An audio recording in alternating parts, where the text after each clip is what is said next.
El velorio de un ciego que le vendió su alma al diablo en Zacatecas.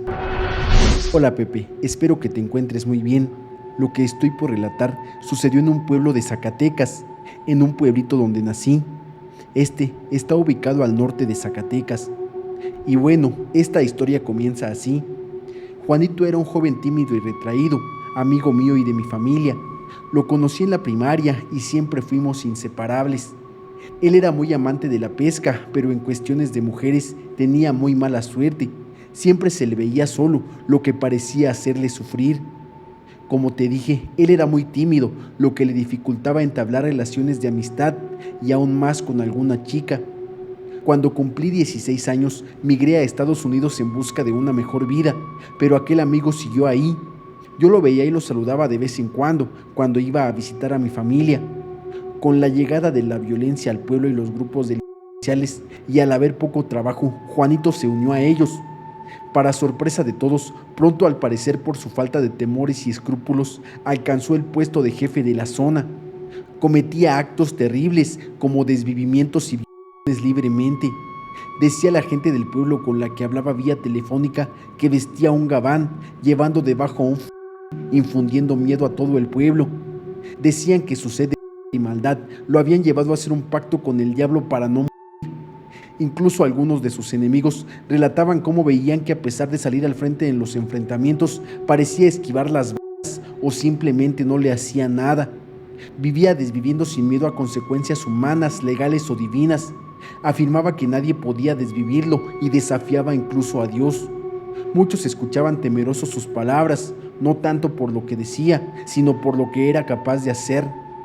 Alejandra fue una joven a quien conocimos cuando estábamos en la primaria y de la que él siempre estuvo enamorado profundamente, aunque ella no le prestaba atención en un principio. Pero ahora que era el nuevo líder de ese grupo criminal, la obligó a vivir con él. Tras unas semanas la encontraron desvivida y desesperada, faltándole un dedo. Se rumoraba que él guardaba ese dedo consigo, asegurándose que así ella no descansaría en paz y siempre estaría con él. En aquel tiempo yo evitaba ir al pueblo debido a la violencia entre dos grupos armados. Quienes conocían a este personaje aseguraban que había cambiado enormemente, no solo en su personalidad, sino también físicamente, llegando incluso a beber de la sangre de sus víctimas para, según él, ganar fuerza y poder, convencido de que el diablo lo protegía y nunca moriría. Todos los días era constante que saliera a la calle a dar gritos desafiantes en el pueblo, disparando al aire frente a la impotente policía, mostrando quién tenía el control. Recuerdo que la gota que derramó el vaso de toda esa violencia se dio una mañana que irrumpió en una casa con violencia y desvivió a un chico inválido.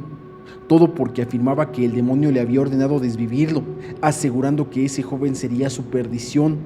Una completa locura, pues el joven en cuestión era cuadrapléjico. Los habitantes del pueblo no sabían cómo lidiar con semejante situación. El joven desvivido era el hermano de un sacerdote que había viajado recientemente a Roma, pero al enterarse de lo sucedido regresó al pueblo. Durante el entierro se arrodilló frente al cadáver de su hermano y juró venganza, abandonando su vocación. Todos los días vigilaba a la en silencio, estudiando su rutina. Por su parte, Juanito afirmaba que si el sacerdote le decía algo, lo mataría sin piedad, considerándolo su consagración ante Satanás, mientras se burlaba como desquiciado.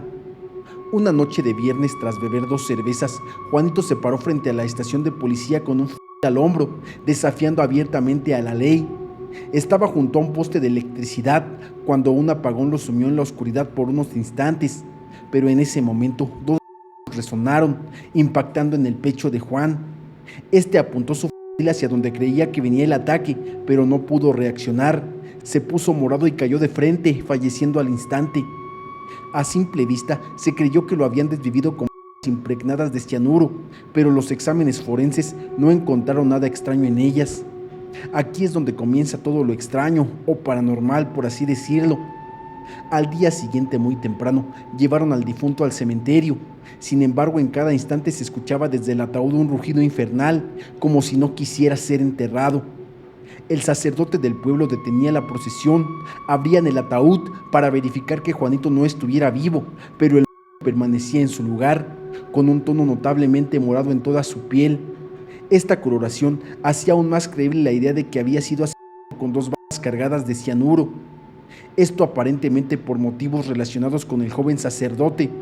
La misa fúnebre se llevó a cabo en la capilla del cementerio, pero cuando el sacerdote comenzó a recitar la primera plegaria, una ráfaga de viento derribó las velas y el ataúd. El rugido infernal retumbaba por todo el camposanto.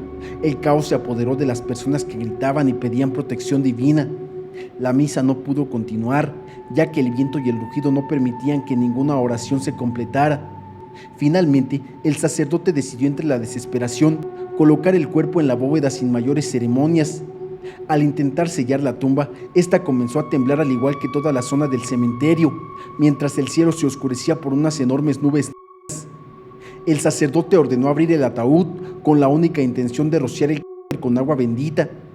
Al hacerlo, descubrieron que no había nada en su interior, solo cenizas. El cuerpo había desaparecido.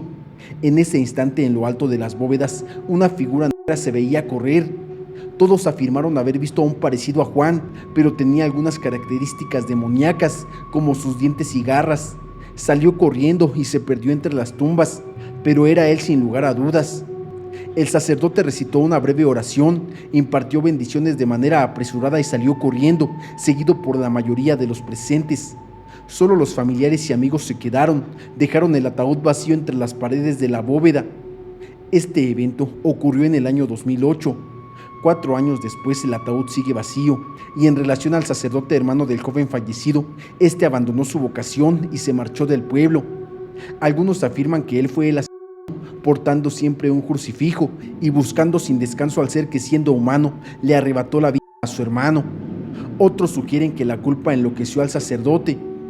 Cada año, en la fecha de su entierro, en el cementerio aún se escucha un rugido infernal. Se dice que ese espíritu malévolo sigue vagando entre los habitantes del pueblo.